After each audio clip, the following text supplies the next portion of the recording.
오늘의 주인공은 바로 국민의힘 홍준표 후보님입니다. 고려대학교 법과대학 출신으로 우리 학교의 선배님이시기도 합니다. 지금 이 프로가 진행을 이런 식으로 합니까? 네, 그렇습니다, 후보님. 학생하고 이제 둘이만 이야기하는 거예요. 아니, 저희만 얘기하는 게 아니라 이제 질문은 여기 있는 학우분들이 하시고. 그러면 학생 두 분은 좀 빠지고 지금부터 내가 리더해서 학생들하고 직접 질의하라 어때요? 그럼 저희가 그 룰만 설명드리고 그럼 빠지도록 하겠습니다. 룰은 그거는 제가 가진 룰이 있습니다. 교민 입학 취소를 왜 민족고대 여기서 주저하고 있느냐? 나는 그 학생들이 비겁하게 침묵하고 있는 거, 그거는 고려대학교답지 않다. 그건 민족고대도 아니다. 지금까지는 너무 분위기가 무거운 것 같아서 좀 분위기를 한번 환기시킬 수 있는 그런 거를 여쭤보고 싶습니다. 이런 거에 대해서 한번 듣고 싶습니다. 그게 가장 무거운 주제입니다.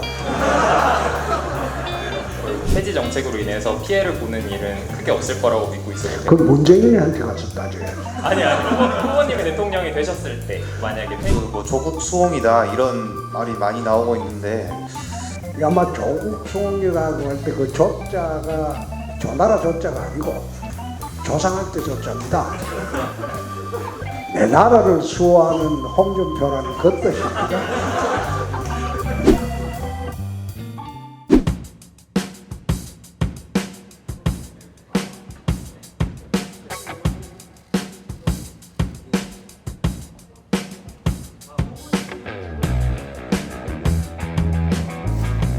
오늘의 주인공은 바로 국민의힘 홍준표 후보님입니다. 홍준표 후보님은 15, 16, 17, 18, 21대 국회의원을 지내시고 지난 19대 대선에서 대통령 후보로 출마하셨습니다. 고려대학교 법과대학 출신으로 우리 학교의 선배님이시기도 합니다. 지금 국민의힘 소속 대권주자이십니다.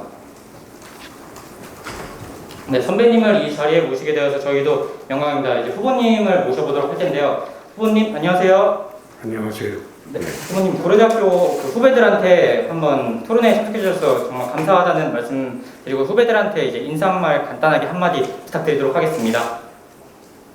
지금 이 프로가 진행을 이런 식으로 합니까? 네, 그렇습니다, 후보님. 학생하고 이제 둘이만 이야기하는 거예요. 아니, 저희만 얘기하는 게 아니라 이제 질문은 여기 있는 학우분들이 하시고 예. 저희는 그냥 중계만 하는 겁니다. 그러면 학생 두 분은 좀 빠지고 지금부터 내가 리더해서 학생들하고 직접 질의하라 어때요? 그래 합시다. 그게 맞을 것 같습니다. 그럼 저희가 그 룰만 설명드리고 그럼 빠지도록 하겠습니다. 룰은 그거는 제가 가진 룰이 있습니다. 그러니까 저는 일방적으로 특강을 가서 강연만 하고 빠져나가지 않고 제가 드린 말씀은 10분 안에 정리를 해서 간단히 말씀드리고 학생들 질문을 무제한 받습니다.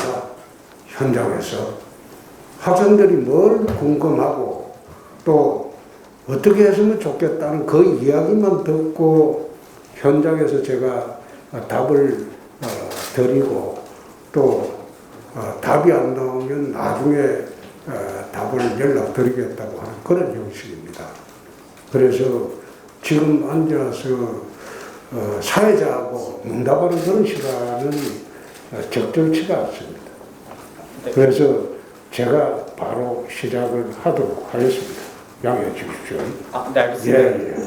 후보님, 그럼 저희가 그냥 룰이 거창한 게 아니라 욕설 정도만 하지 말라라는 것이니까 뭐 그러니까 더 말하시... 질문 답변하는 시간을 학생들이 최대한 가지는 것이 네네. 그게 제대로 된 토론이고 또 제대로 된 소통입니다. 그냥 일방적으로 제가 한 말만 해버리고 나가버리면 학생들이 그걸 요즘은 받아들이지가 않습니다. 그러니까 제가 간단히 말씀드리고 학생들 질문을 어떤 내용이라도 상관이 없습니다. 해주시면 제가 답변을 드리도록 하겠습니다. 제가 정치 시작하고 고려대학교에서만 초청 못 받았고 다른 대학에서는 대한민국 대부분 다 가봤습니다. 제 목욕만 뒤늦게 초청해 주는 것만 해도 참 감사하게 생각합니다. 저는 지금부터 한 50여 년 전에 50여 년 됐죠. 72년도에 고려대학교 법과대학을 18살 때 그때 입학을 해서 이 학교 들어왔습니다. 그리고 그 당시에 대학의 건물은 지금처럼 이래 많지 않았습니다. 정경관도 딱 하나 있었습니다. 정경관도 하나 있었고 상대의 경영관이 딱 하나 있었고 법과대학은 건물 자체가 없었어요. 없었고 본관에 강의실을 주로 법과대학 사무실을 강의실로 사용했고 저는 고려대학교를 졸업을 하고 난 뒤에 법조계 들어가서 검사를 11년 했습니다. 그런데 검찰 내부 비리를 수사했다는 그런 지적으로 마지막에는 사표를 좀 내달라고 검찰 조직에 큰 상처를 줬다. 그래서 내가 1년 반 동안 사표를 내지 않고 버티다가 부득이하게 사표 내고 나와서 제가 검찰 수사 당시에 대부분 강력 수사를 하였습니다. 살인, 마약, 조직폭력 대부분 그 수사를 하는 바람에 91년도 광주지검 있을 때 광주 전남 지역의 조직폭력배들을 소탕을 했는데 검사 그만두고 나오니까 조직폭력배들이 석방대에서 나와서 제 두 아들 있고 제 아내가 있는데 하도 납치 협박을 밤마다 전화하고 그래서 부득이하게 내 가족 보호를 위해서 제도권으로 다시 들어가야 되겠는데 검찰로는 돌아갈 수 없고 길이 막혀버렸으니까 그래서 정치판에 들어간 겁니다. 처음 정치판에 들어갈 때 내가 국가와 민족을 위해서 일하겠다고 들어간 게 아니라 내 가족 보호를 위해서 정치판으로 들어갔습니다. 96년도에. 그 들어가서 이제 지낸 세월이 26년째입니다. 그러다 보니까 원내대표도 했고 당대표도 도군하고 국회 상임위원장도 하고 운영위원장도 해봤고 환경노동위원장도 해봤고 국회 상임위도 12군데를 선명을 했고 또 경남지사로 내려가서 2번을 경남지사로 역임도 했고 지난 2017년도에 탄핵 대선 때 당이 괴멸되고 소멸되는 것을 막기 위해서 부득이하게 경남지사를 그만두고 대선에 나갔고 어차피 그 대선은 문재인 대선이었죠. 그 판은 제가 이기려고 나간 게 아니라 당이 소멸되기 직전까지 갔기 때문에 그때 우리 당 지지율이 4%밖에 되지 않았어요. 그래서 부득이하게 나갔고 또 당의 소멸을 방지했기 때문에 물러나 있다가 이번에 다시 이제 마지막 정치를 정리하기 위해서 국회로 돌아왔습니다. 국회에서 제가 제일 고참입니다. 96년도 국회도 그 학번이 있어요. 96학번인데 야당의 96학번은 저 하나고 민주당의 96학번이 두 사람이 있습니다. 그 사람들은 떠문떠문 들어와서 지금은 아마 3선인가 4선인가 그래 돼 있을 거예요. 그래서 지금 국회의장님이 그게 96학번이 아니고 00학번입니다. 그래서 국회에서 제가 제일 고참이 되어 있습니다. 이제 저도 이제 인생이 흘러서 나이도 18살 때 고려대학교 입학하던 그 시절을 훌쩍 뛰어넘어서 이제 나이도 70을 바라보고 있습니다. 마지막 인생을 준비하고 정리하고 그리고 마지막에 내 나라 대한민국을 위해서 마지막으로 할 일이 뭔가 그걸 지난 4년 동안 준비하고 기다리고 그리고 해온 세월입니다. 오늘 후배님들 만나 뵙게 돼서 정말 감사합니다. 질문하시죠. 네. 자, 마이크가 있습니까? 마이크 있으면 질문하는 학생들한테 마이크를 갖다 주시기 바랍니다. 헌정사상 30대 당대표가 처음으로 등장하였고 또한 MZ세대로 대표되는 2030의 열렬한 지지를 받고 있는 홍준표 후보님의 돌풍 현상을 보면서 이제 한국 정치의 핵심은 청년들이라는 사실을 많은 정치인들이 느끼리라고 생각이 됩니다. 이러한 한국 정치의 변혁의 시기에서 우리 청년들은 특히 정치가를 꿈꾸는 우리 청년들은 어떤 시스템과 경로를 통해서 정치가로 성장해 나아갈 수 있을지 또 정당들은 어떤 방식으로 유능한 젊은 정치인들을 양성할 수 있을지 또 홍준표 후보님만의 차별화된 젊은 정치가 육성 방안이 있으신지 궁금합니다. 감사합니다. 대한민국 정치가 정착을 하기 위해서는 젊은 정치 지망생들이 의회주의나 민주주의에 훈련을 쌓아야 됩니다. 그렇게 하려면 제일 먼저 지방의원에 도전을 하는 게 저는 순서라고 봅니다. 지방의원을 통해서 지방자치단체장을 올라가든지 그 다음에 국회의원을 출마를 하든지 지방의원으로 훈련돼서 국회의원에 들어와서 지금 성공한 정치인들이 여의도에 참 많습니다. 그냥 정당의 대표자한테 어떻게 잘 보여서 들어온 정치인들은 대부분 중간에 소멸합니다.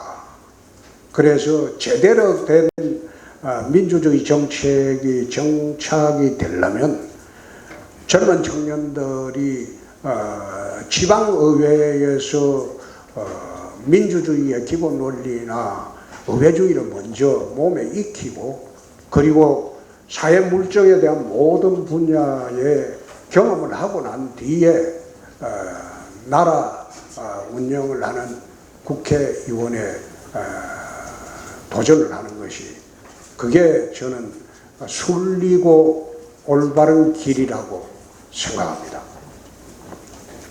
예, 또 최근에 많은 2030 세대가 민주당 그리고 문재인 대통령에 대해 등 돌린 이유가 뭐 여러 가지가 있겠지만 제 생각에는 2030이 생각하는 공정과 문재인 대통령과 민주당이 생각하는 공정의 가치가 괴리감이 있었기 때문이라 생각합니다. 그렇다면 홍준표 후보님이 저희 젊은 층이 생각하는 공정에 대해서 어떤 생각을 가지고 계시고 대통령이 된다면 어떤 방식으로 이 공정이란 가치를 바로 세우실지 좀 궁금합니다. 2030 세대가 문재인 정권에 등을 놓은 가장 큰 이유 중에 하나가 이 정권이 들어와서 2030 세대의 꿈과 희망을 빼앗았다. 저는 첫째가 그 원인이라고 봅니다. 두 번째가 이제 조국 사태의 인해서 촉발된 공정 문제라고 저는 보는데, 젊은 사람들의 꿈과 희망을 뺏었다는 게, 우선 젊은이들이 대학을 졸업을 하면 가서 일할 자리가 없어졌어요. 저희들 대학 졸업할 당시에는 대학을 졸업하고 나면 군대에 갔다 온 사람도 그렇고 안 갔다 온 사람도 취업을 하고, 은행 같은 데는 취업을 하고 바로 군대를 갔다 오는 동안 은행에서 월급을 줬어요. 근데 그 월급 전액은 주지 않고, 그리고 돌아와서 다시 은행에 복직하고, 그 졸업할 때쯤 되면 서너 군데 취업을 하고 난 뒤에 자기가 원하는 직장을 골라갈 수 있는 그런 시대가 있었습니다. 적어도 고려대학교 출신 정도 되면 그런 시대가 있었어요.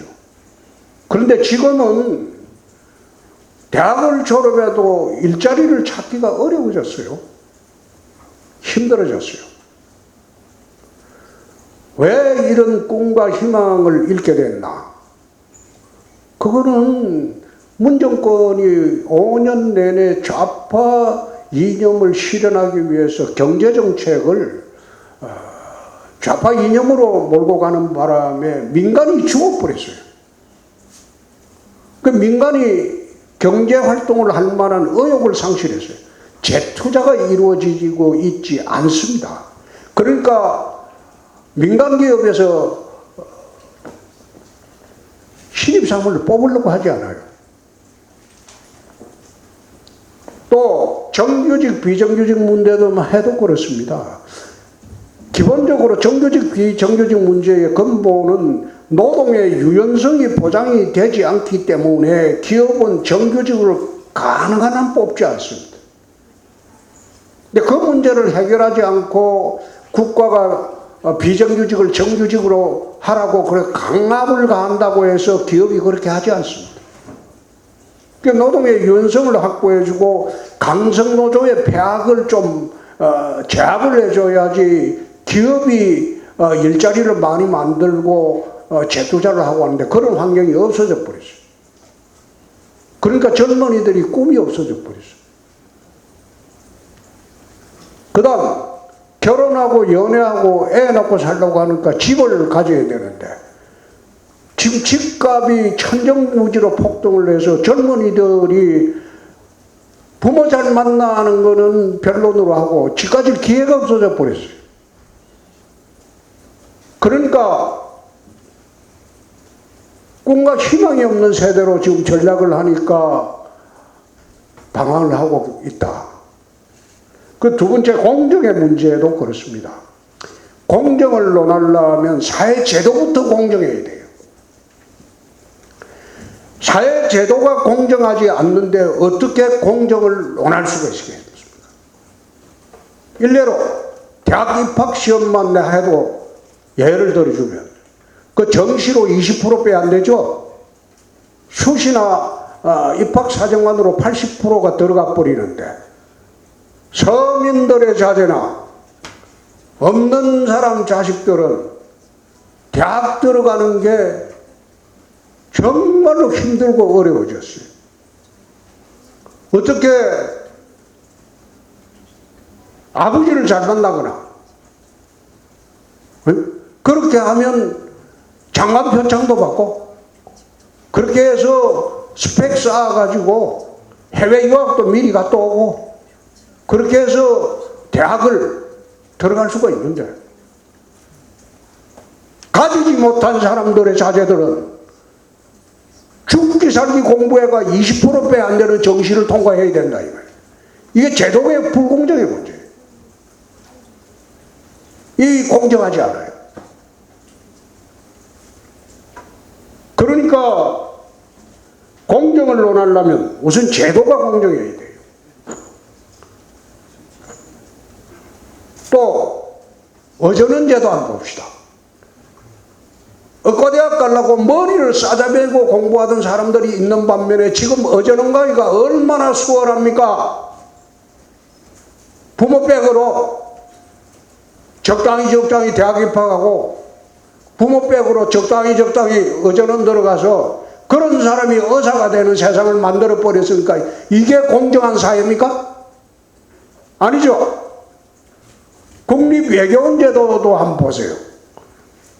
외무고시 합격해서 외교관 되려고 그리 죽으라고 공부하는 시대가 있었는데 지금은 외교관의 자제나 지상사의 자제, 해외 유학 갔다 온 사람의 자제들은 외국어 어학 능력이 탁월하니까 그런 사람들 중심으로 외교관 특채하는 제도가 돼버렸는데 그게 공정합니까? 그거는 부의 대물림 시대를 넘어서 신분의 대물림 시대로 가고 있는데 이 제도를 고치지 않고 어떻게 공정을 논합니까? 제도부터 고쳐야죠. 응? 제도부터 바로 잡아야죠. 대학입시도 1년에 2번 수능 시험 보고 2번 본 중에서 좋은 성적으로 대학 가고 수능도 EB에서 나와 있는 그걸 중심으로 70% 거기서 출제하고 못 살고 가난해도 열심히 공부만 하면 좋은 대학 갈 수 있게 만들어줘야죠. 로스쿨 내 반대하는 이유 중에 하나가 처음 만들 때부터 나는 반대했어요. 저렇게 되면 고려시대 엄서제도가 된다. 전직 판검사나 유력 가문의 자제들은 로스쿨 들어가기도 쉽고 들어갔다 나오면 판검사 되기도 굉장히 쉬워졌어요. 그게 지금 현재 현실입니다.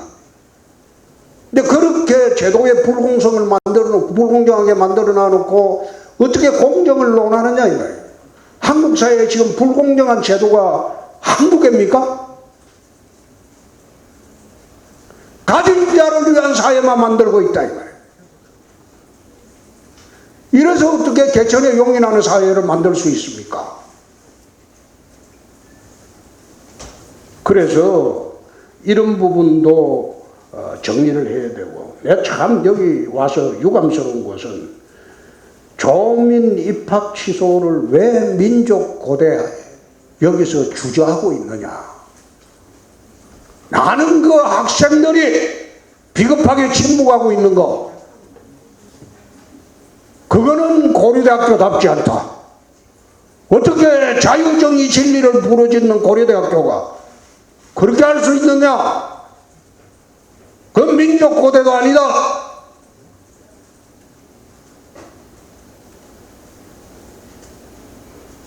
뭘 눈치 보고 뭘 머뭇거리고 뭘 학교에 불이익이 돌아올까 싶어서 머뭇거립니까?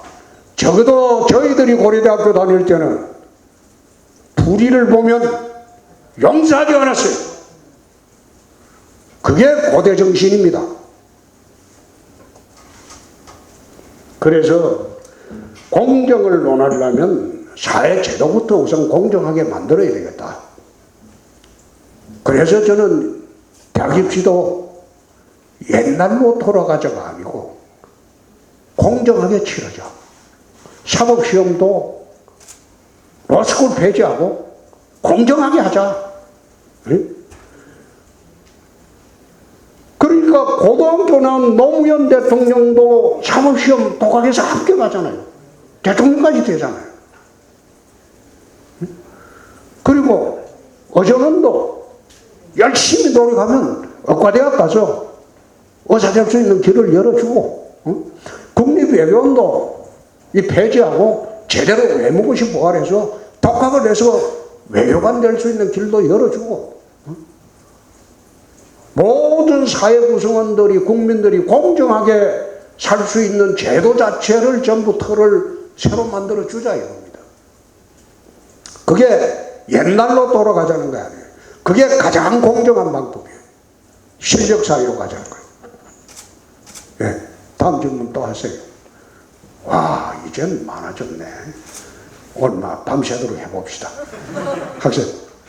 그런 정책이 얼마나 정당한가와는 별개로 국가정책의 제도적 안정성과 그 변화로 인한 시민의 피해 또한 줄이는 것 또한 중요하다고 생각을 합니다. 예. 이런 입장에서 교육정책 같은 경우에는 대입 정책은 3년 예고제, 지금은 4년 예고제로 운영이 되고 있고, 그 다음에 후보님께서 인수위부터 로스쿨을 폐지할 사람을 장관으로 임명하겠다 이런 말씀을 하신 거를 제가 봤는데 인수위 때부터 로스쿨이나 아니면 수시 정책을 폐지할 수 있을 만한 사람을 장관으로 임명하겠다라는 말씀을 하신 걸 제가 네. 읽었는데 공정한 제도를 만드는 것뿐만 아니라 로스쿨이나 수시를 현재 준비하고 있는 사람이 급격한 제도의 변화로 인해서 피해를 보는 것, 그러니까 본인이 준비한 것이 그런 결과를 보지 못하는 것 또한 저는 공정에 위배되는 거라고 생각을 합니다. 그래서 현재 후보님께서 말씀하신 그런 걸로는 로스쿨을 준비하고 있는 사람들이 막상 제도에 갑자기 로스쿨이 폐지되고 사시가 부활해서 로스쿨을 갈 수가 없게 되는 그런 상황이 발생할 수 있지 않을까 하는 우려가 있는데 이런 피해를 방지하기 위해서 뭐 예고제라든가 아니면 뭐 몇 그건 당연하죠. 정치한다든가 이런 생각 몇 년 예고제를 생각하고 그거는 이제 전문가들하고 상의를 해봐야 되겠지만은 단계적 폐지죠. 단계적 폐지죠. 지난번에 사법시험 폐지하고 로스쿨로 이행할 때도 단계적으로 실시를 했습니다. 그래서 그건 단계적으로 실시할 문제입니다. 대입 심화하더라도 당장 제가 대통령이 된다고 해서 그 해부터 하는 게 아닙니다. 우선 뭐 제일 먼저 해야 될 게 학생부부터 폐지를 해야 되겠죠. 지금 중고등학교 학생부, 고등학교 학생부가 그게 정교조 교직원들이 학생을 갖다가 통제하는 수단으로 사용을 하고 있으니까 학생부부터 폐지하는 절차를 취해서 대학 교육제도 이것도 적어도 2, 3년을 텀을 두고 정리를 해야 되겠죠. 그럼 적어도 지금 로스쿨을 준비하고 있는 학생들은 후보님이 폐지하신다는 그 폐지 정책으로 인해서 피해를 보는 일은 크게 없을 거라고 믿고 있어도 돼요? 그건 문재인한테 가서 따져야 돼. 아니 후보님이 대통령이 되셨을 때 만약에 폐지한다 그러니까 내가 단계적으로 하겠다고 했어요. 네 알겠습니다. 예, 감사합니다. 단계적으로 하는 게 5년 내 그 제도는 아마 완성을 할 수 있을 거예요. 예. 이제 현재 저는 이제 중어 중문 학과다 보니까 중국 관련한 이슈에 대해서 많이 민감할 수밖에 없는데 현재 중국 시진핑 주석이 장기 집권을 노리면서 정책상 한국에도 많은 영향을 끼칠 것이라고 생각합니다. 안보나 외교에 대해서 좀 강경한 입장을 취하겠다고 말씀을 후보님께서 해주셨는데 특히나 중국에 대해서는 요즘 현 정권에 대한 불만도 많이 나오고 있거든요. 현 정권이 중국에 취하는 스탠스에 대해서 많은 불만이 나오고 있는 지금 시점에서 후보님께서는 어떤 중국에 대한 외교 스탠스를 가지고 계신지 궁금해서 여쭤보겠습니다. 외교 안보에 강경한 입장을 취한다. 그게 강경한 입장이 아니고 대한민국의 자존심의 문제입니다. 대한민국이 과거처럼 굽신대고 멸시당하고 그런 나라 아니에요. 세계 10대 경제 대국이 됐고 이제 곧 G7 국가로 들어갈 수 있는 그런 나라입니다. 그런데 그런 나라가 왜 중국의 산불 정책이라고 문재인 대통령이 가서 갖다 바친 게 있어요. 우리 사드 배치 더 안 하겠다. 그 다음에 미국의 MD망에 들어가지 않겠다. 그리고 한미일 군사동맹 하지 않겠다. 문 대통령이 중국 가서 그런 엎조리면서 한 이야기가 있어요. 그 산불 정책입니다. 이건 대한민국의 국가적 자존심 문제예요. 왜 그런 이야기 합니까? 2017년도 4월에 탄핵 대선 때 중국 우다웨이가 대통령 후보들 다 찾아와 가지고 사드 배치 철회하라고 요구를 한 적이 있어요. 그때 이재명 후보는 자기가 대통령 되면 사드 배치 철회한다. 그 이야기를 중국 CCTV에서 다 했어요. 공개적으로. 그 저한테 찾아왔을 때 내가 그런 이야기를 했어요. 중국이 북핵 제거에 역할을 해준다면 사드 배치하지 않겠다. 근데 중국이 무슨 북핵 제거에 아무런 역할도 못 해주면서 왜 우리가 북핵 대비해서 사드를 설치하려고 하는데 너희들이 사드 배치를 처리하라 말아 하느냐? 그건 말도 안 되는 거 아니냐? 중국에서 북한으로 넘어가는 송유관을 차단해라. 그것만 차단하면 북한은 암흑천지 된다. 미국이 경제 제재하는 것보다 더 큰 제재가 된다. 그것부터 차단해주면 내가 검토해보겠다. 그렇게 이야기한 적이 있어요. 지금 우리나라하고 중국 관계는 그렇습니다. 미국이 미중 패권전쟁 시대에 와가지고 대중국 포위망을 지금 구축을 하고 있어요. 쿼드라고 하죠. 미국, 일본, 그리고 인도, 호주, 이 쿼드라고 해놨죠. 대중국 포위망이에요. 여기서 한국이 이제 가담해달라고 요청이 오거든요.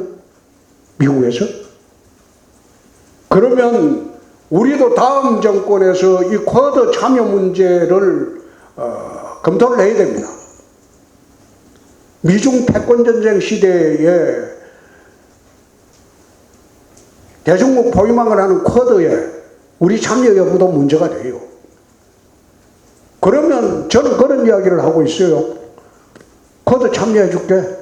대신 전술핵을 나토식으로 재배치해라. 북한의 핵을 억제하려면 핵은 핵으로 억제하는 방법밖에 없습니다. 내 예를 하나 들어줄게.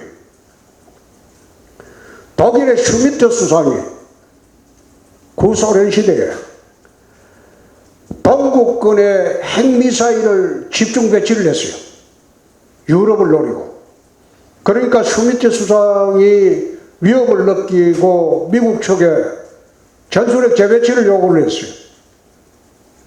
그러니까 미국 측에서 노 했어요. 핵확산 금지 조약 때문에 우리는 재배치해 줄 수 없다. 그러니까 슈미트 수상이 좋다. 그럼 영국과 프랑스처럼 우리도 핵 개발하겠다. 거기서 미국이 굴복을 해가지고 벨기에, 네덜란드, 독일, 이태리, 터키에 전술핵을 재배치했어요. 그래 하고 난 뒤에 그걸 외교사에는 공포의 핵균형이라고 합니다. 핵균형을 딱 이루니까 러시아에서 대부분의 핵을 철수를 합니다. 그러고 난 뒤에 나토의 핵균형 이거는 아직도 그대로 유지되고 있어요. 그게 핵공유인데 각 주동국하고 미국이 핵무기를 사용할 때는 단추를 누를 때 합의하에 누르는 거예요. 그게 핵공유 정책이에요. 2017년도 10월에 전술핵 재배치 문제로 워싱턴을 방문했을 때 워싱턴의 외교협회에 가서 미국 군축 전문가하고 외교 전문가들하고 내가 1시간 이상 토론을 한 일이 있어요. 왜 나토보다 더 위험한 북핵을 우리 쪽에는 전술핵 재배치를 해주지 않느냐. 만약 우리도 전술핵 재배치를 해주지 않으면 돈도 있다. 기술도 있다. 그동안 30년 이상 원자력을 했기 때문에 원자력 재처리를 하면 엄청나게 많은 플루토늄도 있다. 우리가 만들 수밖에 없다. NPT 10조에 따르면 자위를 위해서 NPT 탈퇴할 수 있다는 조항이 있다. 그 조항에 따라서 탈퇴하고 우리 살기 위해서 좀 가만히 있으세요. 제가 알아서 합니다.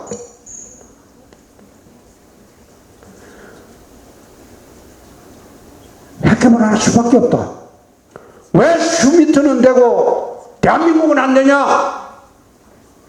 내가 2017년도 10월 와서 그런 이야기 한 적이 있어요. 독일 수미트는 되는데 왜 우리는 안 되냐?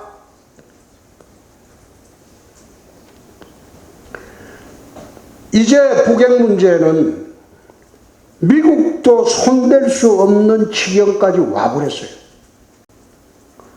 북핵이 폐기가 될 가능성은 제로입니다. 핵의 노예가 될 수밖에 없어요. 가장 최근에 김정은이가 한미 군사훈련 하지 마라. 그러니까 문재인이 합니까? 못했잖아요. 이 나라 국방은 김정은이 손아귀에 다 있어요. 국민들이 그걸 못 느낄 따름이지.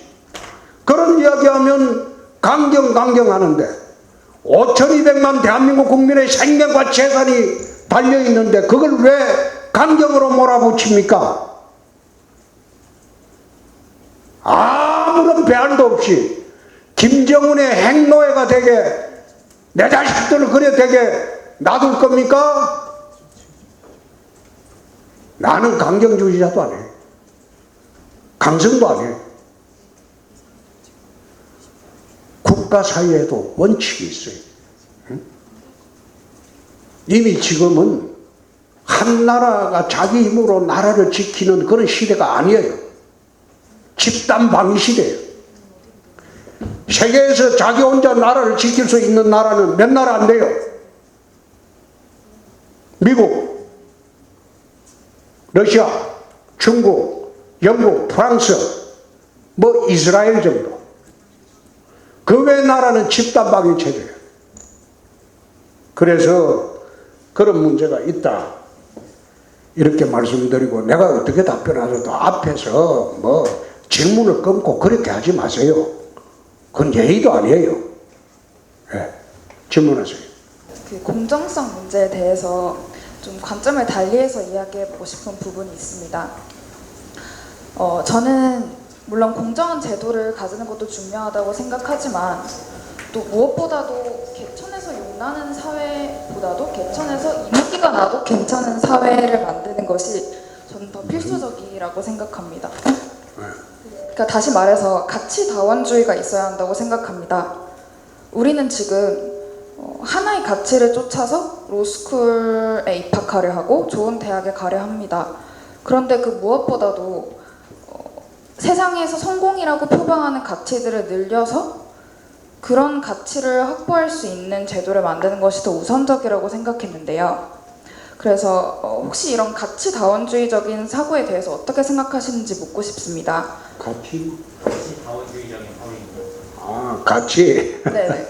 그래서 저는 방금 말씀드렸던 게 그게 민주주의죠, 뭐. 네, 방금 그게 민주주의죠. 아, 네네. 예. 네, 방금 그 약간 소리가 좀 울려서 잘못 말씀드렸는데 저는 개천에서 용이 나는 사회가 아니라 개천에서 이무기가 나도 괜찮은 사회가 더 옳다고 생각했습니다. 그러니까 우리는 모두 용이 되기 위해서 미친 듯이 달려가지만 사실 용이 아니라 이무기가 되어도 괜찮은 사회가 어쩌면 더 공정하고 어쩌면 더 합리적인 사회가 아닐까 생각했어요. 뭐 예를 들어서 우리가 지금 로스쿨에 가려고 하는 것도 돈이 많고 성공한 전문직이 되기 위해서 그런 전문직만이 성공한 사람의 표방이니까 가려고 하는 거라면 그렇게 되지 않아도 괜찮은 사회를 만들면 우리가 이렇게 공정에 집착할 필요도 서로를 이기려고 경쟁할 필요도 그 필요성이 다소 낮아질 것 같아서 저는 가치다원주의적인 사고를 어쩌면 정치인이 좇아야 한다고 생각하거든요. 그래서 그 사고에 대해서 어떻게 생각하시는지 그리고 그런 사고를 정책에 좀 반영하실 생각은 있는지 묻고 싶습니다. 개천에서 용이 나는 사회가 아니라 이무기가 아이, 그건 당연하죠. 전부 노력해서 자기가 100% 성공하는 사회는 없죠. 개천에서 용이 될 수도 있고 개천에서 이무기가 될 수도 있습니다. 제가 이야기하는 거는 모든 사람한테 기회는 줘보자 이겁니다. 기회는 줘보고 그 기회에 따라서 열심히 노력해서 성공하는 사람이 있고 열심히 노력해서 안 되는 사람이 있습니다. 그래서 제가 이야기하는 것은 모두에게 동등하게 열심히 노력해서 성공할 수 있는 그런 여건을 마련해 줘보자 그 뜻이고, 모두가 개천에서 용이 될 수가 있겠어요? 이무기도 될 수 있고 미꾸라지도 될 수 있죠. 자, 또 아따 이제는 전부 다 저도 이제 핵 공유 뭐 그런 쪽에 관해서는 좀 긍정적인 입장이긴 하나, 이제 그 미국과 그때 토론하셨던 그 이야기를 저번 서울대 콘서트였나? 그때 얘기하신 걸 저도 들었습니다. 네. 이제 미국이 이제 그런 쪽에 대해서 긍정적인 입장을 취하지는 않고 있는 것 같은데, 이제 그 미국 그 홍준표 후보님의 정책 중에 그 미국과의 이제 뭐 동맹 강화 그런 쪽의 정책도 있는 걸로 아는데, 그러면 핵 공유나 이제 핵 개발을 할 시에 이제 그 정책과 이 정책에 모순이 생기지 않을까 해서 이에 대해 어떻게 생각하시는지 질문드리고 싶습니다. 5,200만 국민의 생명과 재산을 지키고 북의 핵노예가 되지 않으려면 그 정도의 결심과 강단과 결기 없이 나라 못 지킵니다. 그렇지 않으면, 대통령이 유약하면 나라가 흔들립니다. 미국이 쉽게 동의해 줄 수 있겠습니까?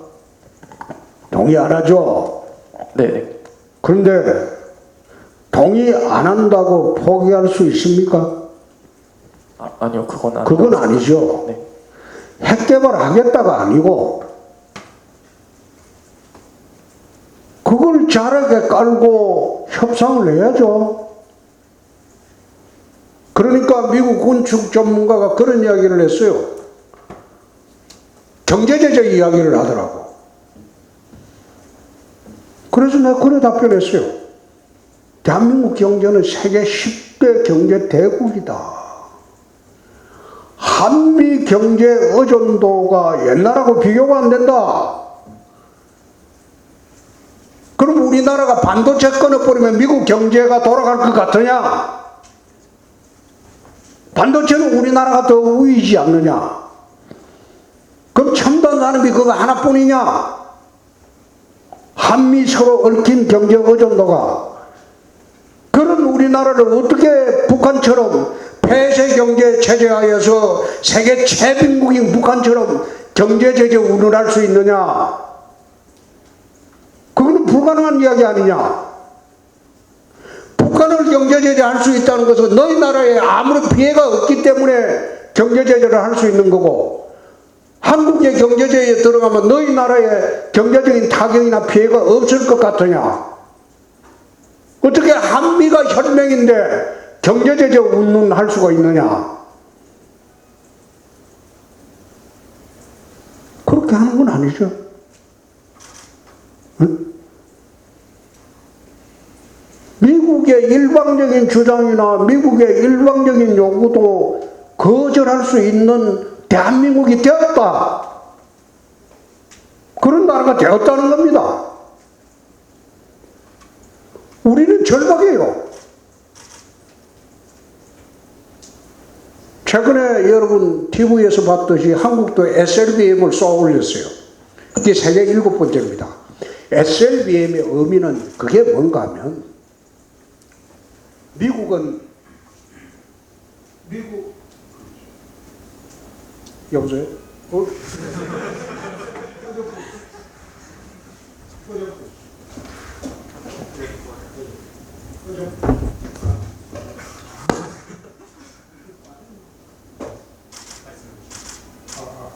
꺼져버렸어요. 됐네.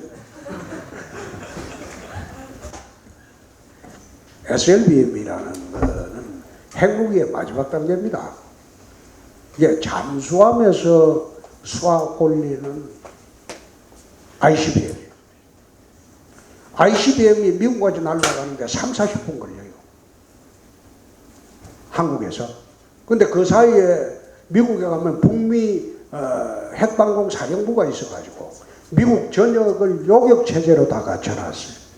날라오는 동안 요격할 준비를 다 해놨어요. 그런데 SLBM이라는 것은 잠수함에서 ICBM을 쏘아 올리는 거예요. 핵탄두를. 근데 그 SLBM을 장착한 잠수함이 태평양 바닷속에 들어가 가지고 미국에 향해서 쏘기 시작하면, 그런 일이 벌어지면 이게 핵방공망이 무너져 버려요. 가동이 안 돼요. 북한이 지금 마지막 단계 SLBM을 자기들이 성공했다고 주장을 하는데, 우리나라에서는 아직 성공 못했다고 주장하고, 우리나라에서 며칠 전에 TV에 보셨겠지만 SLBM 성공을 했어요. 근데 거기에 핵탄두만 장착하면 우리나라도 세계 7번째의 SLBM 보유국이 된 겁니다. 지금 프랑스하고 영국, 미국, 호주가 지금 전쟁이 또 붙었죠. 또 붙었죠. 그거는 핵 잠수함 때문입니다. 프랑스에서 호주에 디젤 잠수함을 30몇 척인가 주문을 했다가 미국 측에서 핵 잠수함 기술 이전해 주겠다. 그게 이제 호주를 끌어들여야지 중국 견제가 되거든요. 그렇게 하니까 프랑스에서 지금 토라져 가지고 서로 이제 국가적인 분쟁으로 들어가 있잖아요. 그것처럼 미국에서 동의를 안 한다고 해서 이게 안 되는 거고, 그런 일방적인 관계는 이미 넘어섰다는 거예요. 그건 지도자의 의지 문제입니다. 지도자의 의지 문제예요.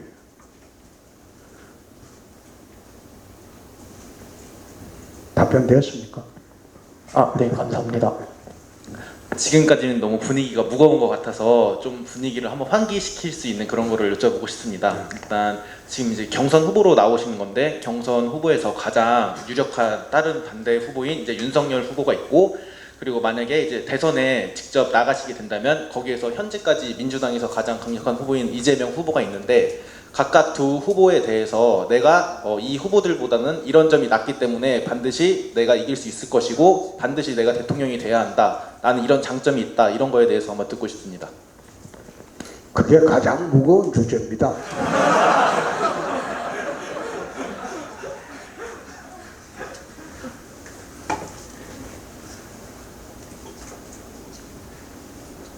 본선에 가면 네거티브전이 격화가 됩니다. 이번 대선이 아마 사상 최고로 네거티브전이 격화가 될 겁니다. 그 윤석열 후보나 이재명 후보는 험이 너무 많아요. 그래서 저는 26년 동안 검증을 다 받았어요.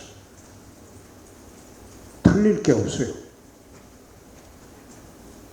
그래서 결국은 국민들이 이번에는 흠없는 후보를 찾을 수밖에 없을 것이다. 저는 그래 봅니다. 그래서 나와 있는 후보들 중에서는 흠없는 사람은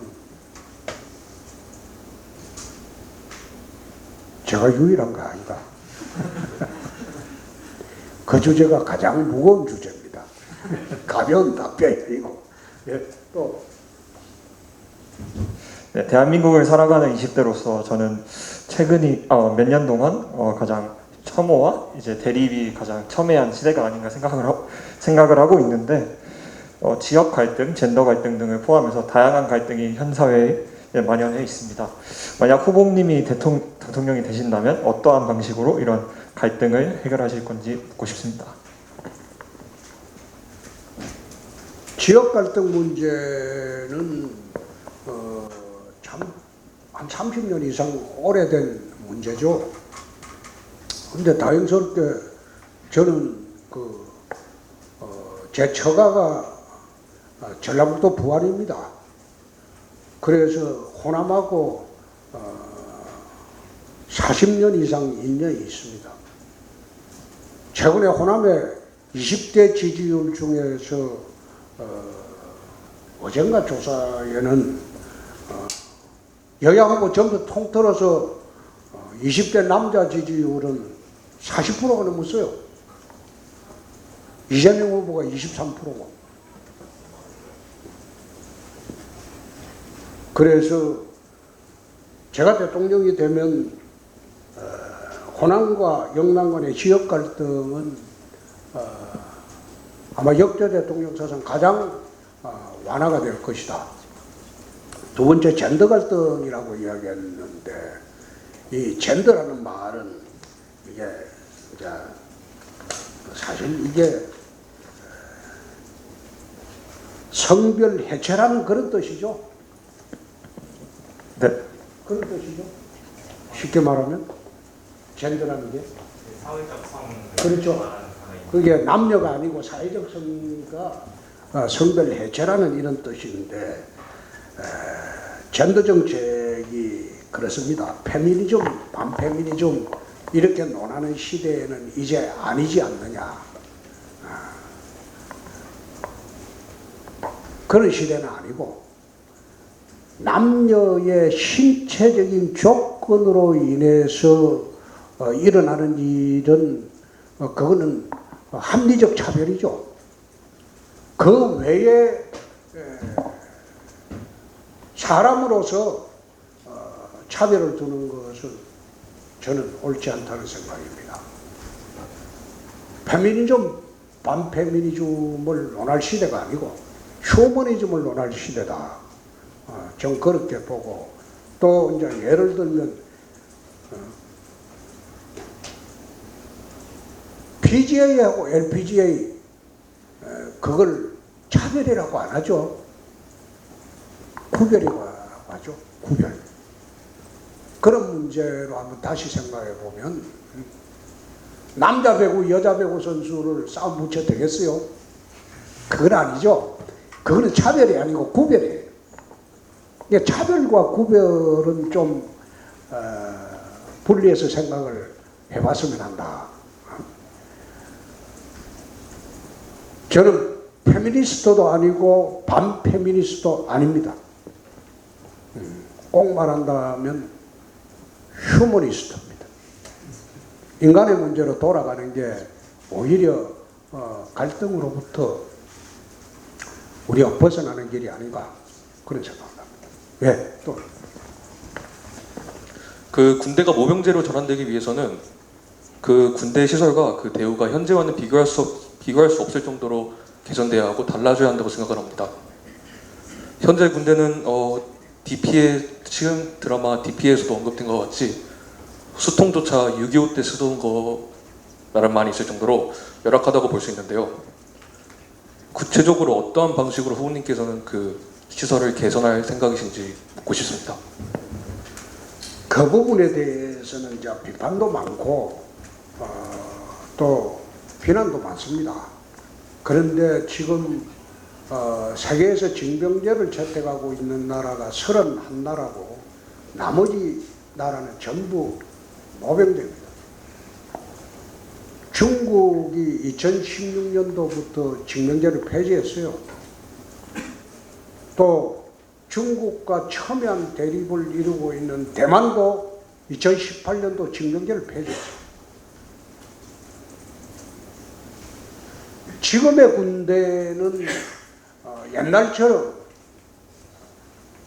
머릿수로 싸우는 육박전이 아닙니다. 보병전도 아니고 전자전 시대입니다. 전쟁의 양상이 달라졌어요. 이라크 전쟁 여러분들 기억하시죠? 모든 미사일과 전자전을 동원해서 초토화시켜 놓고 군대가 진입할 때는 그걸 안정화 부대라고 합니다. 옛날처럼 참호 속에 숨어서 소총난사하던 시대는 아니에요. 그래서 지금 필요한 것은 전자전을 수행할 수 있는 전문 인력들이 군에 제일 필요합니다. 그래서 그런 인력들 중심으로 우선 모병제로 가자. 그리고 징병제하고 병행을 해서 가다가 차츰차츰 이게 징병제를 폐지하는 절차로 가자는 겁니다. 한 번에 바로 할 수는 없어요. 왜 그런가 하면 이게 국방 비가 엄청나게 증가하거든요. 그게 모병제로 되면 군에 지원하는 사람들에 대한 대우가 지금하고는 달라야겠죠. 대기업 초봉이라도 줘야 될 거 아닙니까? 그 사람들이 또 군 체질도 있어요.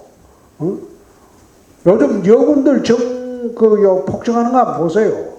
군 체질도 있어요. 그것도 직장이에요, 이제는. 거기에 제대로 정착하게 되면 새로운 일자리가 35만 개가 생겨요. 경찰도 위험한 직종 아닙니까? 군인도 마찬가지죠. 위험수당 다 주고 그렇게 해서 모병제로 갈 수가 있어요. 중요한 것은 숙련된 군인을 만드는 겁니다. 지금처럼 징병제를 통해 갖고 1년 6개월입니까? 네, 18개월이죠. 18개월 병사 가지고는 이게 숙련된 군인을 만들 수 없다는 게 군사 전문가들의 이야기입니다. 그래서 숙련된 군인들로 하여금 나라 지키게 하자는 거예요. 일부 언론에서는 그럼 가난한 사람 애들만 가고 부자는 안 간다. 그런 이야기 하는 경우도 있는데 지금 해병대 같은 경우에는 진짜 한국 사회에 내놓으라 하는 사람 자식들도 지원병제로 다 갑니다. 제 아들도 해병대 갔다 왔어요. 그 기대한 거 아니에요, 젊은 사람들이. 그래서 모병제에 대한 이제 잘못된 인식 때문에 그러는데 그거는 나는 이제는 인식을 바꿔야 할 때가 아닌가. 젊은이들로부터 징병의 고통 또는 징병의 멍해로부터 풀어주고 일찍 나가서 사회에서 돈 벌어가지고 국방세나 남녀 똑같이 내자. 왜 남자만 군대 가냐? 이런 식으로 따지지도 말자. 국방세를 20세 이상 해가지고 50세까지나 뭐 이래 내게 되면 군대 갔다 온 사람은 국방세 면제해주고 국방세를 매년 주민세 내듯이 내게 하면 그 사람들 낸 돈으로 국방비 충당하자 이거야. 그렇게 해서 사회적 합의가 이루어지면 한국에도 징병제가 모병제로 갈 수가 있습니다. 그래서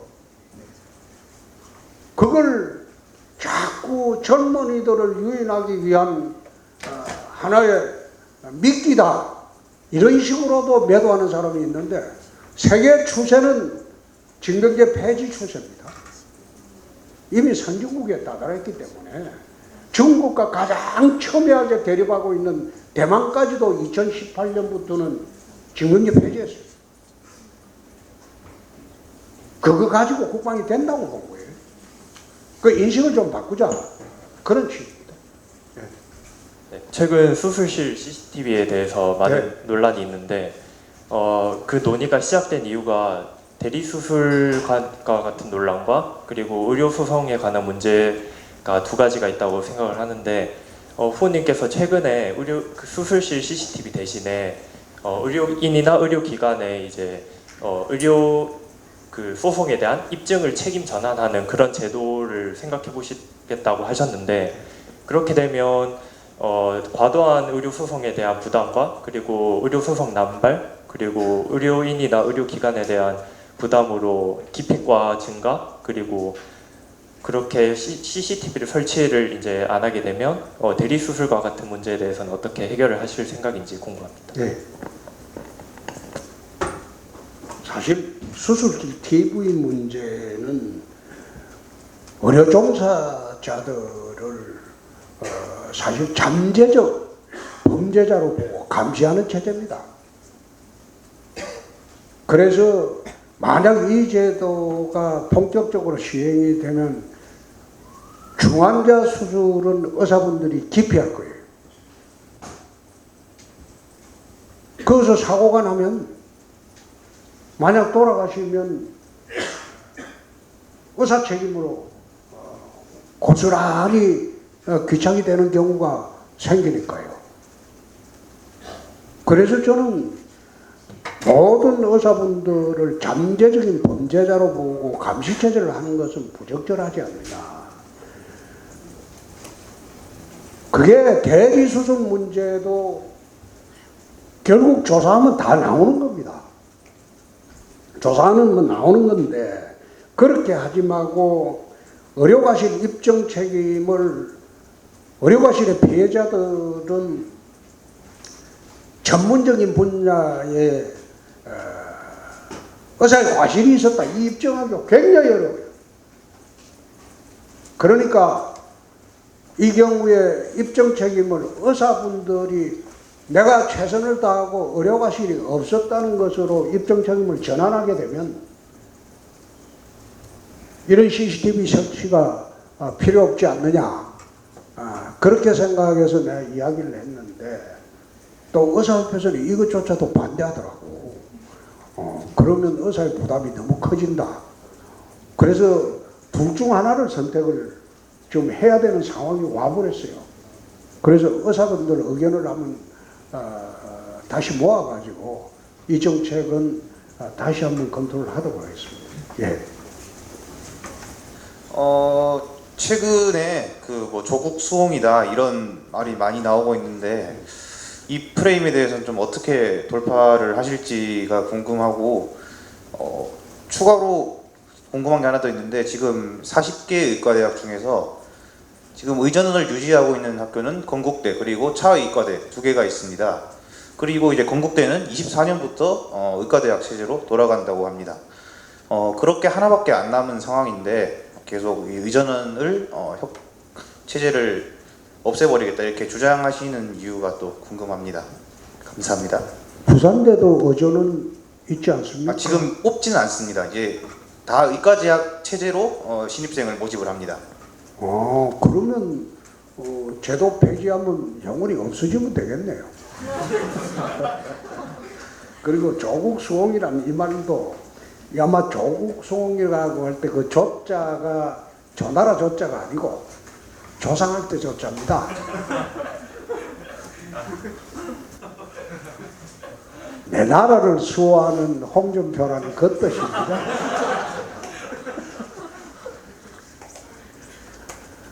제가 그 사이에 조국이라는 그 사람을 얼마나 격려하는 이야기를 해왔습니까? 그런데 제가 조국을 수호한다? 그건 말이 안 되죠. 제대로 수사하려고 하면 조국이를 잡아였어야죠. 부인 잡고 뭐 동생 잡고 사촌 동생 잡고 이래 하지 말고 조국이를 잡아였으면 바로 처음에 끝나버렸죠. 근데 조국이는 잡지도 못하고 자꾸 가족들만 그래 하니까 내가 그런 이야기를 하는 거 아니에요. 원래 제일 타겟가 됐던 조국이를 잡았으면 부인도 들어갈 필요가 없죠. 제가 보기에는 내가 3년 전에 유시민 장관하고 100분 토론 인터뷰할 때, 토론할 때 그런 이야기까지 했어요.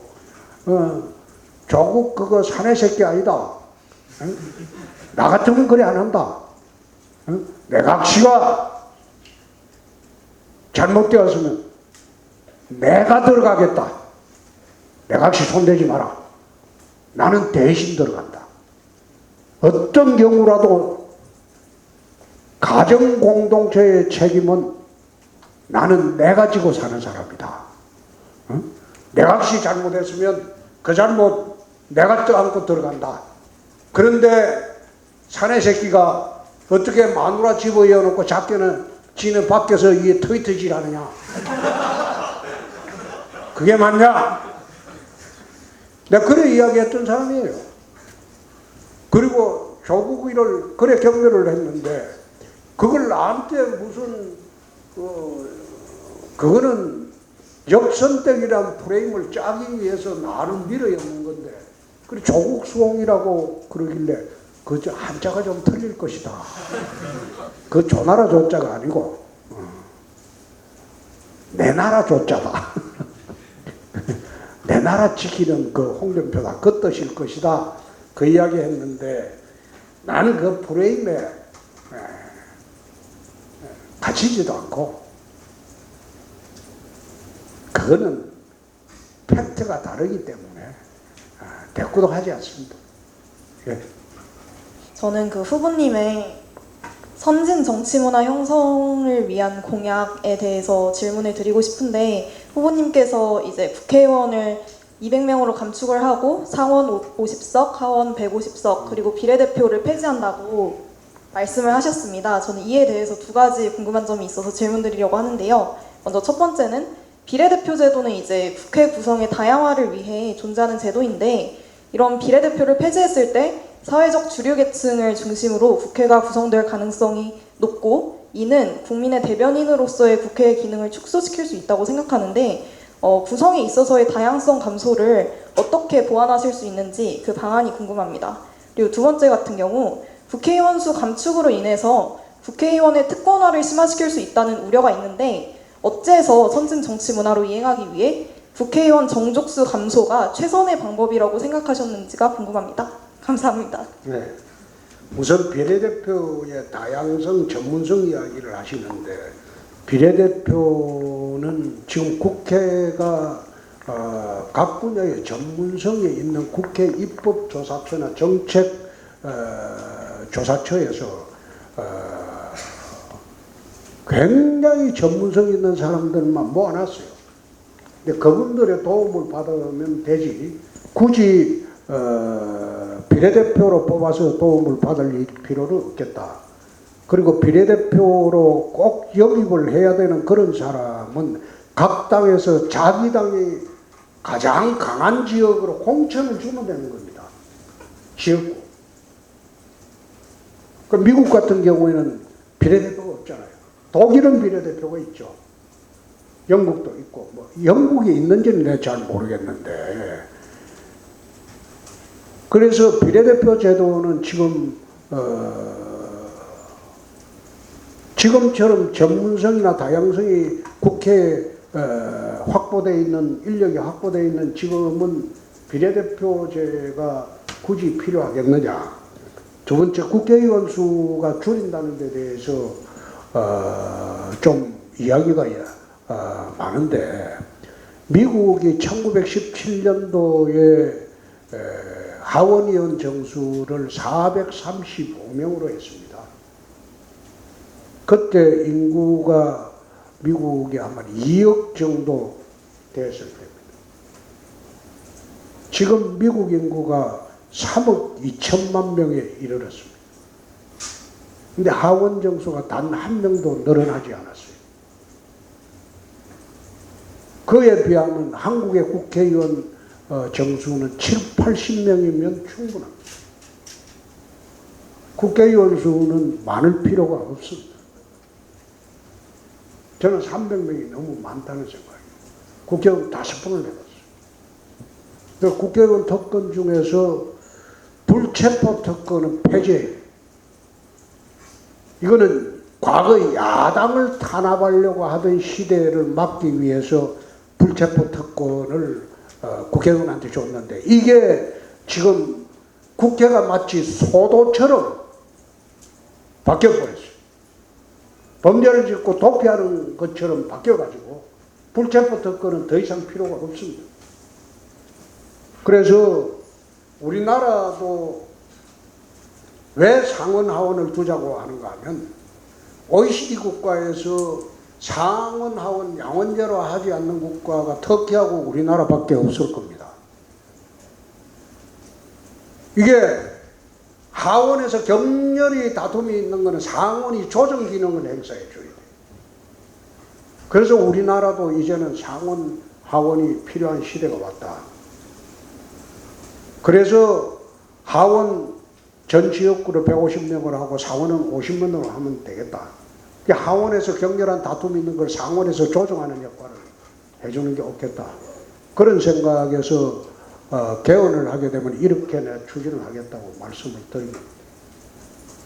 또 이번 정권 들어서면서 부동산 가격이 급상승함에 따라서 젊은 세대 입장에서는 내 집 장만이 가능할까라는 회의감이 들기도 합니다. 혹시 홍준표 후보님께서는 현 부동산 상황에 대해서 어떻게 생각하시는지, 그리고 부동산 안정화를 위해서는 어떤 정책을 펼치실 수 있는지에 대해서 말씀해 주시면 감사하겠습니다. 오늘 아마 외신을 쭉 보시면 중국의 헝다그룹이라고 있습니다. 부동산 개발 전문 회사입니다. 중국에서 아마 한 2위 정도 하는 회사입니다. 부도 직전에 갔어요.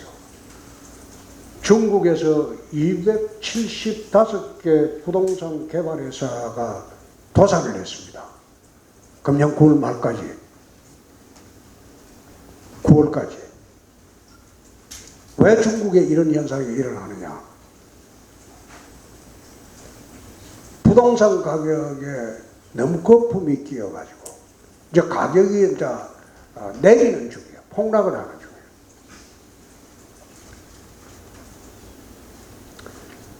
이게 우리나라에 미칠 영향은 없겠느냐? 한번 다시 돌아봐야 돼요. 2008년도입니까? 그때 리먼 브라더스 사태가 있었습니다.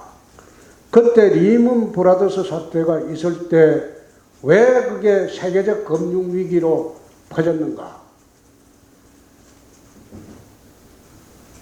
서브프라임 모기지로 신용이 좀 없는 사람들한테 은행이 집 사도록 그렇게 이제 융자를 과도하게 해줘가지고 집을 사게 했는데 그게 부동산 값이 떨어지기 시작했어요. 그러니까 이 사람들이 은행 이자를 못 갚는 거예요. 원금도 못 갚고. 그러니까 은행이 부실로 파산을 하기 시작했어요. 그게 세계적 금융위기로 가져오게 된 리먼 브라더스 사태입니다. 우리가 우선 부동산 문제를 생각하기 전에 제일 먼저 걱정해야 될 게 너무 많이 올랐어요. 가격이 폭등했어요. 이 정부 들어와서 박원순 서울시장이 있을 때 서울시의 재개발, 재건축을 무조건 억제를 했어요. 못하도록. 새로운 주택을 지으려고 하니까 땅이 없어요. 그러면 돌파구는 재개발, 재건축으로 찾아야 되는데 그걸 다 막아버렸어요. 그게 막았으니까 주택 공급은 부족하고 요즘은 또 핵가족 시대가 되어가지고 1인 주택 요청이 또 더 크게 나오고 있는 시대에 공급이 안 따라가니까 주택값이 천정부지로 뛰기 시작했어요. 근데 이 정권에서 왜 재개발, 재건축을 억눌렀을까요? 재개발, 재건축을 하면 그 개발지대에 있는 사람들한테 여태 고생한 거는 전부 무시해버리고 거기에 개발 이익을 다 뺏어가려고 했기 때문에 재개발, 재건축을 할 수가 없는 상황이 됐고 또 회원들 이익이 없는 상황이 됐고 33평 주택 팔아가지고 양도소득세 내고 24평짜리 주택을 사오면 취득세 내고 이러면 오히려 거꾸로도 33평 주택 팔아갖고 24평 주택을 못 사는 그런 세금 제도가 지금 돼 있기 때문에 주택 거래가 안 되는 거예요.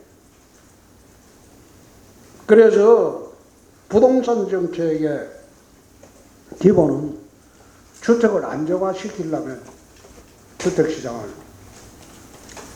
급격히 가격이 폭락하면 경제 대혼란이 온다.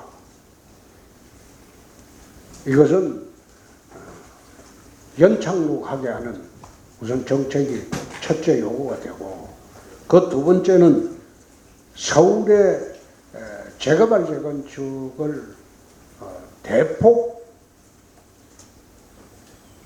해야 한다. 특히 강북의 재개발 재건축은 초고층 고밀도로 해야 한다. 뉴욕 가면 용적률이 3,300%까지 줍니다. 용적률이 높다는 것은 좁은 땅에 주택 가구 수가 훨씬 많이 들어간다는 거예요. 도쿄 가면 용적률로 3,000%까지 줍니다. 서울 시내 보통 용적률은 평균 145% 그렇게 묶어놨어요. 억제해놨어요. 그래서 내가 얼마 전에 오세훈 서울시장 만나가지고 내가 대통령이 되면 서울 시내 강북 지역에 초고층 개발을 하고 재개발 재건축을 모두 풀겠다. 오 시장이 내가 대통령이 되면 그렇게 하도록 같이 좀 준비하자. 그 이야기를 했는데, 강북에 재개발을 할 때는 내 쿼터 아파트 제도를 이야기를 했어요. 현시가의 4분의 1로 분양가를 책정을 한다. 근데 이 쿼터 아파트 제도라는 거는 지금 시행하고 있는 나라가 싱가포르입니다. 싱가포르는 전국토가 건국 단시기부터 국유화되어 있어요. 그래서 아파트 종류를 싱가포르는 두 개로 합니다. 대지 임대부 아파트하고 완전 분양 아파트. 대지 임대부 아파트라는 것은 건물만 분양하고 토지는 공공이 갖는 거예요. 단지 토지에 대한 적용세만 받는 거예요. 근데 이게 고밀도로 올라가면 갈수록 토지 자기가 점용하는 면적이 훨씬 줄어들어요. 그럼 토지에 대한 그 점용세 부담은 훨씬 작아져요. 근데 그 건물만 분양을 받아가면 일반 아파트, 완전 분양 아파트에 거의 4분의 1로 분양을 할 수가 있습니다. 많게는 6분의 1도 할 수가 있습니다. 근데 그걸 강북 지역의 재개발을 대규모로 할 때 그 재개발 지역의 땅들은 전부 재개발 지역에 사는 분들이 주택하고 건물을 재개발 조합에 소유권 위탁을 합니다. 소유권 위탁하고 나는 33평 아파트 분양권을 받습니다. 보통 24평 아파트나 분양권을 받는데, 이 사람들한테는 그 지역 전체에 공공개발을 할 때 완전 분양 아파트를 주면 돼요. 근데 늘어나는 절반 이상 늘어나는 그 주택은 토지 임대부로 분양을 하게 되면 20대부터 40대까지 경제활동이 아주 활발한 계층의 분들한테는 분양을 해가지고 그 사람들이 도심에 살게 되면 직장하고 거리도 가깝고 트래픽도 훨씬 줄어들고, 지금 여러분들이 나중에 운이 좋아가지고 신도시에 산다고 하면 출근하는데 2시간 넘고 퇴근하는데 3시간인데 그런데 살 수 있겠어요? 그 신도시 정책이? 나는 신도시 정책 반대합니다. 그건 아니에요. 도심은 초고층으로 올라가는 거예요. 홍콩 가도 그래요. 그래서 안락하게 살고 싶으면 나이가 좀 들어서 경제활동이 할 필요가 없을 때는 교회로 나가 사시면 돼요. 그리고 젊은 사람들한테는 주거도 싸고 주거 부담도 없고 이런 젊은 사람들을 위한 주택들을 많이 만들어 가지고 공급을 해주고, 거기서 자기들이 이제 열심히 경제 활동해서 돈 벌어가지고 완전 분양 아파트로 가겠다. 그럼 그걸로 가면 되는 거예요. 그래서 그런 부동산 정책을 저는 취하겠다고 공약을 해놨습니다. 내가 그 싱가포르의 그 토지 임대부 주택 제도 때문에 싱가포르의 주택정까지 갔다 왔습니다. 갔다 왔고 2009년도에 내가 그 법을 통과시켜 놨는데 2015년도에 제가 경남지사가 있을 때 여야 합의로 그 법을 폐기해 버렸어요. 그건 난 건설업자 로비로 봅니다. 건설업자들이 그 법이 일반적으로 적용이 되면 자기들 돈벌이가 훨씬 줄어드니까 제가 되면 그 대상이어서 경제활동이 활발하신 분들은 도심에 살 수 있도록 그리고 파격적인 가격으로 살 수 있도록 만들어 줄 겁니다. 네, 답변 감사합니다. 시간 관계상 토론회는 이 정도로 이제 마무리를 하고자 합니다. 네, 참석해주신 후보님과 하고 여러분께 모두 감사의 말씀 드리고요. 후보님 이제 후배들에게 마지막 한마디 말씀 짧고 간단하게 부탁드리겠습니다. 중간에 조금 열린 부분이 있었습니다. 특히 조민 입학 취소에 대해서 민족 고대가 하는 행동은 이건 참으로 비겁한 겁니다. 적어도 고대생은 거짓하지 않아요. 고려대학교가 거짓하면 안 됩니다. 여러분들이 학교 다니면서 배우는 게 뭡니까? 이 고려대학교의 정신이 뭡니까? 자유, 정의, 진리라고 했죠. 자유, 정의, 진리에 그럼 하나 더 못해요? 눈치? 세상 그래 살면 안 되죠. 나는 고려대학교 나온 것을 참으로 자랑스럽게 생각하고 그리고 고려대학교 나왔기 때문에 오늘의 제가 있다. 그런 생각으로 삽니다. 여러분들 자부심 가지시고 열심히 공부하도록 하십시오. 졸업해서 나가면 책 볼 기회가 없어집니다.